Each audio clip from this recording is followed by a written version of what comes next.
What experience was so unexplainable that it had to be paranormal activity? I had traveled extensively across the US and parts of Mexico the previous summer via Greyhound bus. Upon returning to Washington, D.C., I enrolled for the fall semester but left again for a week to explore New England and eastern Canada.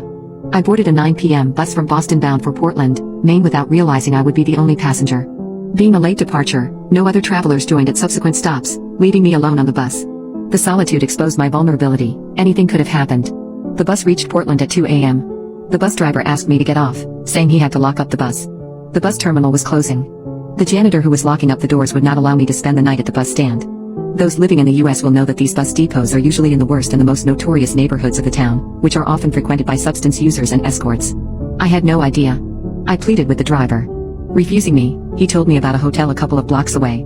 Thanking him, at that ungodly hour, I walked amidst questionable crowds of a few. I reached the hotel only to discover that the front door was locked. Not knowing what else I could do at 2:30 a.m. in that strange town, I just stood there. Just when someone came from behind me. "What do you need, my child?" Teary-eyed, I looked up to an elderly gentleman, with a flowing bore. His kind eyes and tone of his voice simply touched my heart. I fell to my knees and started sobbing. He invited me into the lobby, brought me a cup of coffee, and asked me who I was and why I was in the streets at that hour. I told him I was a graduate student in physics, at George Washington University, and was on the last leg of my 3-month trip exploring North America before the fall semester began. He kept shaking his head saying, "You crazy kid." I could not afford to rent the room for the night, so he offered me a lounge chair in the bar. I used my raincoat as a blanket and slept there like a baby.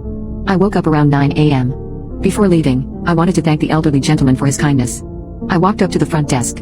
However, the receptionist told me that there is no one working from 11 p.m. to 6 a.m. Interrupting her, I said, "But he was here." He let me in. My coffee cup was still there. They said the bar closes at 11 p.m. and is locked up until 6 p.m. the following day. I told them where the old man who had gotten me settled around 3 a.m. and showed them where I had rested for 6 hours. They all started looking at each other. Then one person got up and returned with a photo frame in his hand, and asked me if the person I wanted to thank was in that photo.